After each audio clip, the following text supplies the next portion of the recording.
윤석열 대통령이 원전을 꺼내들고 문재인 대통령을 구속시키려고 하는가라는 주제가 왔는데 이거는 뭐 아닐 것 같은데 하여튼 뭐 저기 이 박홍근 민주당 원내대표가 그런 이야기를 했어요. 표적 감사에 대해서 정책 감사라고 하면서 원전 수사를 꺼낸 이유가 그런 곳에 있지 않겠느냐 이렇게 이제 짐작을 했는데. 근데 이거는 뭐 저희가 사실 아직 너무 초창기라 가지고 뭐라 드릴 말씀이 없고, 그러니까 문재인 대통령도 기본적으로 법률가시잖아요. 그러니까 저도 문재인 대통령 청와대에 있었던 분한테 얘기를 좀 들어보면 그래도 문제될 만한 일을 하지 말아야겠다라는 생각이 기본적으로 있으신 분이라고. 심했죠. 예를 들면. 그러니까 약간 답답할 정도다 뭐 이런 답답할 얘기도 정도죠. 하고 그러시니까 저도 함부로 얘기할 건 아니고, 다만 이게 어떤 정말 큰 규모의 어떤 나쁜 짓이 일어났다면은 그게 상식적으로 대통령이 몰랐겠느냐 해서 수사가 이렇게 올라갈 수는 있겠죠. 뭐 예컨대 그 뭐 원전 뭐 이런 거는 뭐, 그렇죠, 뭐 허위로 그렇죠. 뭐 어쩌고 저쩌고 이런 것들 있잖아요. 네. 근데 그게 밝혀지지 않은 상황에서 지금 너무 가정적인 상황을 가지고 뭐 문재인 대통령이 무조건 했을 거다 이렇게 얘기할 수는 없죠. 저는 이거 그냥 저 보수 지지층을 결집용 달래고 속이는 쇼라고 봐요. 예. 예, 저는 윤석열 쪽이 문재인 정권을 칠 거라고는 저는 원래부터 그럴 가능성 없다고 봤고, 지금도 이거 내용 좀 보면요, 칠 수 있는 사안이 아니에요. 돈 쓴 걸 잘못 썼다 이건데, 이거 어떻게 보면 또 주관적 판단일 수도 정책적 있고, 판단일 수도 이걸로 있고. 무슨 뭐 횡령 사기가 아닌데 태양광 판넬 문제. 잘못 썼다 돈을 함부로 이거잖아요. 이걸로 네. 처벌할 수 있는 사람도 아니고, 애초에 윤석열 대통령은 지금까지 후보 시절부터 지금까지 문재인 대통령을 공격한 적이 한 번도 없어요. 에이, 그래도 하기는 했죠. 아니. 엄청 많이 했어요. 아니, 문재인 예를 들어서 대통령 그 공격은. 전 정권에 특징이 있는데 문재인 실명되면서 이 사람 공격한 적이 한 번도 없어요. 좀 교양 있게 제가 비판을 2년을 하셨겠죠. 제가 다 유일하게 문재인 대통령한테만 좀 교양 있게 하셨어요. 공격 안 한다니까요. 아니 또 유일하게는 뭐 또 유일하게입니까? 그 왜냐하면은 왜 그러세요, 이 또? 윤석열이라는 캐릭터가 자기를 끌어준 보스에게는 한없이 충성하는 사람입니다.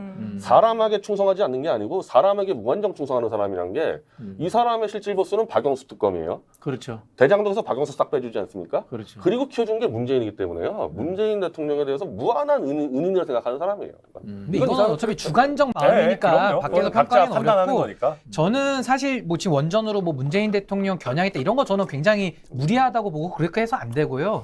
저는 정말 궁금한 게 그 태양광이라든지 이런 에너지 산업 관련해서 소위 말하는 시민단체라든지 부실했던 업체들이 사실 그 예산을 갖다가 쓰는 이런 의혹들이 그거는 많이 있죠. 있었어요. 그거는 문재인 그거는 정부 때도 있어 그렇죠. 나왔어요. 근데 이미 그때 나왔던 당시에 이야기. 서울시를 중심으로 하거나 저희도 뭐 논평 많이 냈었는데 네, 네. 이런 의혹들에 대해서는 보조금 같은 거를 편취했을 가능성이 높아요. 그러니까 이런 그럼 이제 것들은 조금 이번에 그 국무조정실에서도 당시 검찰총장이 수사 제대로 안 한 거죠. 그랬으면 그것도 비판은 해야죠. 그러니까. 해야 그 당시 되는데 검찰총장이 윤석열 아니, 근데 이제 총장이었죠. 그러니까 네, 과거로 자꾸 또 비판해야죠. 돌아갈 수는 없지만은 저는 국무조정실에서도 어쨌든 간에 객관적인 지금 자료를 냈잖아요. 그러면 조금 전 이런 부분에 대해 수사는 필요한 건 또 해야 되는 것이고. 동의하는데 이제 문제는 예, 대통령 예. 말씀이 문재인 정부 전 정부에서 이루어질 때는 이런 식으로 하니까 그거 좀 문재인 과도할 수 대통령이 있죠. 관련돼 가지고 정책 결정에서 비리가 있었는 것처럼 이제 감아서 이야기를 하시는 거잖아요. 사실은 그게 아니고 정책 결정의 문제가 아니고 집행 과정에서의 보조금 문제지 않습니까? 현장의 문제지 않습니까? 그 현장의 문제는 사실은 그거는 밝혀야 수사 될 책임자가 거 밝혀야 밝혀야 되지. 되는 거예요. 수사 제대로 밝혀야 안 되는 맞아요. 거고, 아마 제가 느끼기에는 워낙 탈원전이나 그 태양광 등 뭐 재생에너지 재생에너지. 이런 부분들이 국정 과제였기 때문에 감사원 감사도 그때 못하게끔 굉장히 압력이 있었고, 일선 수사기관에서 그런 거 수사하려고 할 때도 다들 좀 그랬을 거예요. 야, 이거 국정 과제인데 이거를 왜 임마, 그런 게 있었을 거기 그리고 때문에. 외압에 검찰총장이 그러니까 뭐 검찰총장 단위에서 그게 들어갔는지 모르겠지만 당시에 식물총장이셨어요. 근데 당시에 이제 보수단체가 고발 무진장 엄청 들어갔거든요. 들어갔어요. 수사 안 했어요. 네. 그 당시 중앙지검장에 다 했는데 윤석열 근데 추미애 장관 때문에 수사 못한 거 아닙니까? 또 너무 이렇게. 추미애 것 장관 같아요. 정도 힘이 장악력이 없었어요. 네. 윤석열 자체가. 근데 그래서 이거 좀 권력의 기운을 살펴봐야 써야 돼요. 돼요. 왜냐하면 네. 저도 이렇게 전남에 지금 있으니까 전남이 태양광이 되게 맞아요. 많아요. 왜냐면 땅이 들판에 넓으니까. 그 엄청 예쁜데 해양 막 수산도 중간중간에 막 많고. 이상한 거 엄청 많이 제가 박아놨어요, 보면. 그 민주당 계열 인사지만 네. 특정인 거명할 수도 있어요. 그걸 후속된 사람 알아요. 전직 국회의원. 맞아요. 그게 왜냐하면 지역에서 방귀 좀 끼는 사람들이 그거 가지고 장난치는 사람들 많거든요. 맞아요. 그래서 이제 자정작용을 할 건 해야 돼요. 왜냐하면은 친환경 에너지 자체가 나쁜 게 아니잖아요. 근데 그거를 실행하는 과정에서 세금 빼먹고 막 이상한 짓거리 하고 이런 사람들 좀 잘라내야죠. 죄송합니다. 제가 이제 국정기획위원회라고 있었는데 이 일도 잠깐 봤는데 그때 제가 반대를 했어요. 한국의 신재생 에너지라는 게 산업적 접근이 아직 현실적으로 힘들다. 그냥 제로 에너지 개념으로서 이 생활 에너지를 자족하는 수준으로밖에 안 되지.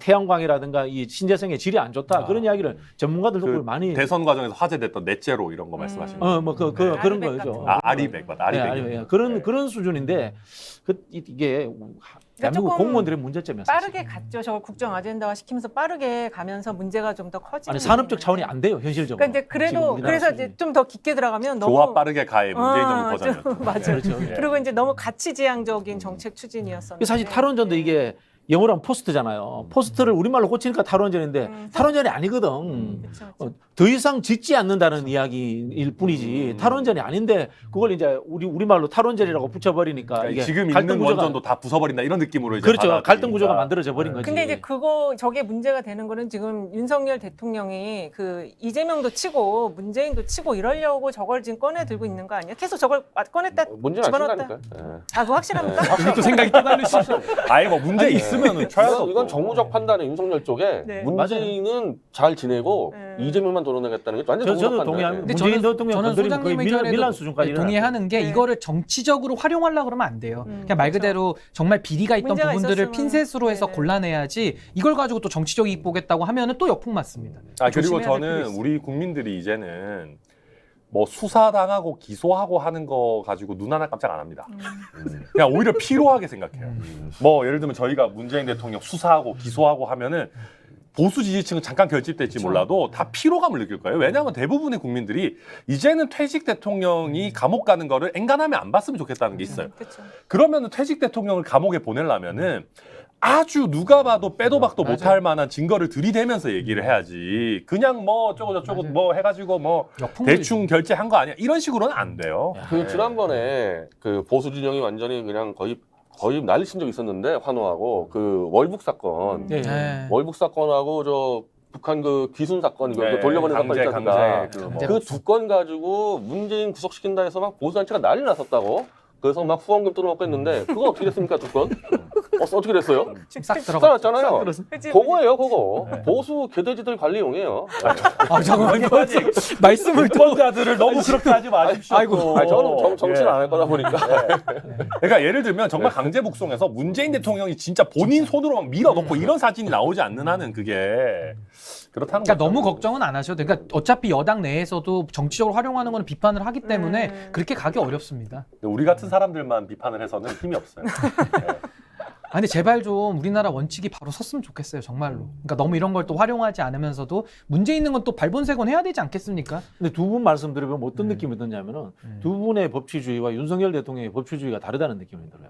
세대차가 느껴져요. 저는. 세대차가 아니고 세대차가 느껴져요. 법의 해석에 대한 차이가 너무 차이가 나요. 그렇진 않아요. 아니 뭐 저는 그러니까 요즘 이런 오해를 받으니까 마음이 아픈 겁니다. 그러니까 양두구육이라는 사자성어가 지금 화제가 됐었지만은 그런 쪽으로 안 가기를 바라는 겁니다. 좀 더 국민들의 상식에 맞고, 공정과 상식이니까 국민들의 기준에 맞아야 되는데 거기에서 어긋나고 있다라는 지적을 저는 겸허히 받아들이고 수정을 이게 해야 된다고 봐요. 사실은 이 젊은 두 분은 굉장히 이제 이 절박한 문제가 어쨌든 윤석열 대통령을 막 응원하고 대통령 그렇죠. 만들었는데 실패하는 실패했을 때 본인들도 같이. 타격을 받게 돼 있기 그렇죠. 때문에 그럼요. 저 진정성으로 지지했잖아요. 잘 되기를 바라는 뭐 거 뻔한데 순천 시내 걸어다니면 원성이 자자해요. 그렇잖아요. 너 믿고 임마 처음으로 보수당 찍었는데 임마 하면서. 막. 예. 그래서 정말 쓴소리라도 그거 빚갚는 마음으로 하는 겁니다. 누가 정말로. 봐도 이 두 분은 정권 잘 되길 바라는데 또 당에서는 이 두 분만 입닥치게 하면 이제 할 수 있다 이러니까 저희를 닥치게 한다고 해서 문제가 사라지는 게 아니에요. 그렇죠, 그렇죠. 문제를 없애야지. 근데 문제를. 해결되게끔 예. 만드는 게 저희들도 목표인 거죠. 야, 이럴 때마다 이제 두 분 볼 때 어떤 생각이 드냐면은 저도 이제 민주당의 그 모 의원들을 수박에다라고 제가 엄청나게 이게 갈구기도 했는데 한번 저도 다시 한번 생각해 보겠습니다. 뭘 아직 생각해봐요. 수박을 수박이라 그럴 수 그분들은 이미 다 갈려서 수박도 수박했어요 이제. 예. 다뭐 거의 뭐 그랬어요. 네. 맞습니다. 알겠습니다. 하여튼 저기 오늘 그 네 분 이야기 너무 재밌었습니다.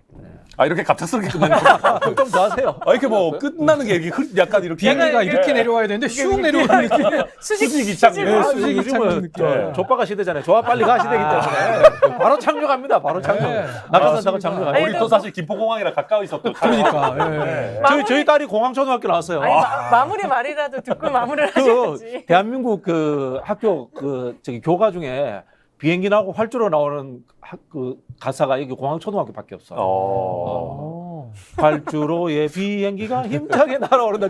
교과는 보통 산 아니면 강이잖아요. 산 많이 나오죠. 여기는 활주로와 비행기가 나오더라고. 이런 것까지 받아주지 말라고. 저는 눈빛으로 대화했습니다. 자, 그리고 또 마지막으로 저기 하실 말씀 더 충분히 하세요. 네.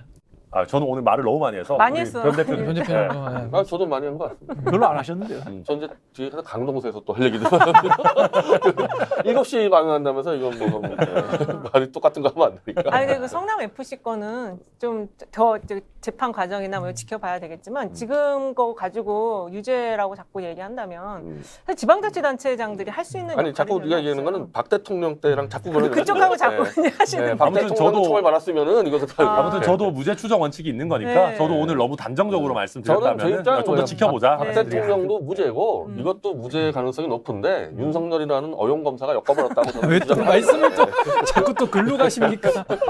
그러니까 성급한 예단은 하지 말고 정말 지켜보면서 법의 잣대는 동등하게 기준이 적용돼야 된다. 이게 핵심인 것 그래서 같아요. 민주당도 근데 그렇다고 해서 너무 이렇게 철벽 방어만 하겠다 이런 생각도 저는 아 근데 상황이 다른데 동일한 원칙이 적용될 수 있는 거고. 근데 상황이 다르다고 않다라고 규정하는 것 자체가 네. 이제 어떻게 보면 조금은 이렇게 내로남불적으로 느껴질 수가 있어요. 국민들 보기에는.